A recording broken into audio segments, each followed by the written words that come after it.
Hey guys, Sam from Glue here, and welcome back to another recipe video. I know you guys have been asking for another one, and today we'll be making our favorite recipe, the no knead, no rise pizza dough. So let's get started. The reason why I like this recipe so much is because you can make this right before dinner. It takes maybe 30 minutes from beginning to end to make the dough. And you don't have to worry about making it like hours before or before you have to go to work. It only takes about 10 minutes for the dough to rise, and you can punch it down and shape it and add all your toppings and cheese. But anyway, we're gonna get started. So first we have 1.5 cups of warm water. Goes in the bowl first. I find that it's easier to mix the yeast in once the water's in the bowl. Then we have 1.5 tablespoons of yeast. We have 1 tablespoon of sugar. And then we're going to mix this really well. And then we're going to let it sit for about 5 minutes to let the yeast do its thing, hang out with the sugar and bloom. Mix it well with the whisk.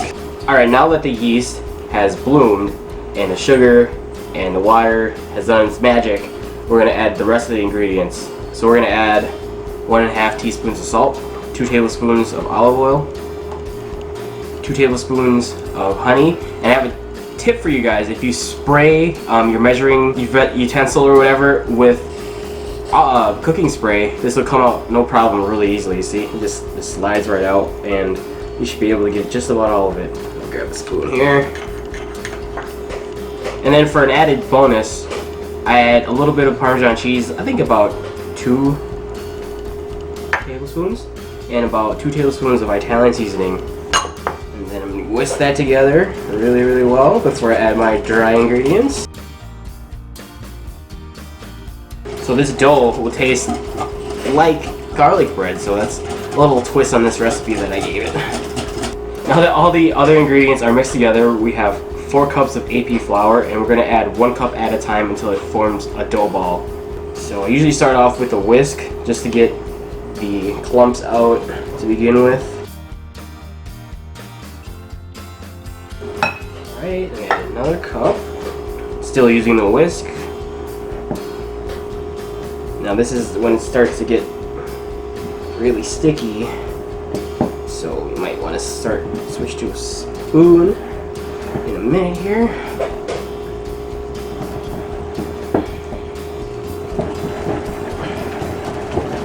Stir. Take the spoon out, right through the whisk. Set that aside. So, and then make sure you give the bowl a scrape on the sides and incorporate it into the middle as well, so that you get all the flour, all the seasoning, the oil, etc. Incorporate it really well. So this is when it starts to get a little more sticky, when we add a 3rd cup. So what I like to do is I sweep the sides into like this, into the middle like that, just kind of folding it in, just like so, until it comes together. It will take a little bit of time. You can start using your hands anytime, and it really doesn't matter. It's fun to play with your food, if you didn't know. And that, there we go. It's starting to come together really nicely now. Okay, and now we add the final cup. Now you may need all 4 cups, but last time I didn't add that last cup, and it made the dough really wet, and I had a hard time forming it. But when you mix it like this, with that last cup, it helps it become a better dough that can withstand rolling out and forming it and stretching it when you get it on your pizza paddle or whatever you decide to bake it with. And keep mixing this until it forms a nice dough ball. That looks like it's a nice ball now. And now we're going to let this rest for 10 minutes. And then in the meantime, obviously you should probably clean up, and for sure preheat your oven to 450 degrees, and you can grate your cheese and get your toppings prepared. Alright, so now that the pizza has rested for about 10 minutes, we're going to take it out of its bowl, and it should be, ooh, it's big. You know, I actually let it rest a lot longer because I had some errands to run, and I had to play outside with Celia. So it's bigger than it probably needs to be, but that's alright. So we're going to get some flour going down here. generous with the flour, and then you're gonna take this and you're just gonna run your hand in there just to scoot it out. Just get it going, just like that, and she should slide out just like that. Here's where you can do two things. You can either leave this dough as it is, roll it out, put your toppings on it, throw it in the oven, or you can do what we like to do, is we divide the dough in half. One half will be for pizza, another half will be for garlic bread. But for this video, we're just gonna do one huge pizza, so, and that's totally fine with Sarah and I, so make sure it's nice and lightly floured. And it's really floured heavily. We're gonna shape it in a circle. You guys can use a rolling pin if you'd like, but I found that, you know, I do better without it. And this is why I do 4 cups of flour, because you're able to really get a nice, good thick dough, and it shapes really, really well. And you know, and I think it's a lot more fun to get your hands in there to stretch out this dough and stuff like that. So, just like so, looks pretty good right there. And make sure you flour your pan or spray it really well with oil.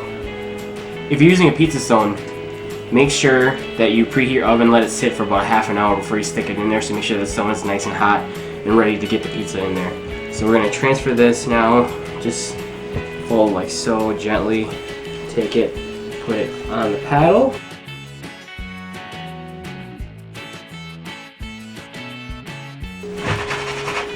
Make sure you give your paddle a good shake like this, so you know that the pizza is going to slide off. Because I've had a lot of times where I didn't do that and it ended up sticking a lot more than it should have, and I had a very funny looking pizza. But that's alright, because I still ate it because it's pizza. So now that the pizza dough is on the paddle and we got nice and floured so it doesn't stick, go ahead and top it with whatever you like and get it in the oven, and you're going to bake it for about 10 minutes. So here's what we topped our pizza with. There's diced chicken, pepperonis, mozzarella cheese, cheddar cheese, 3-pepper blend that we got frozen from Trader Joe's, which is awesome and super convenient. Then I dusted it with some onion powder, garlic powder, oregano, and I brushed the whole pie, the whole crust, with some olive oil. So that's going to go in the oven for about 10-15 minutes. Alright guys, after 10 minutes the pizza is finally done. It looks gorgeous, the crust is golden brown, all the toppings are, oh, it just looks so good, I can't even begin to describe it.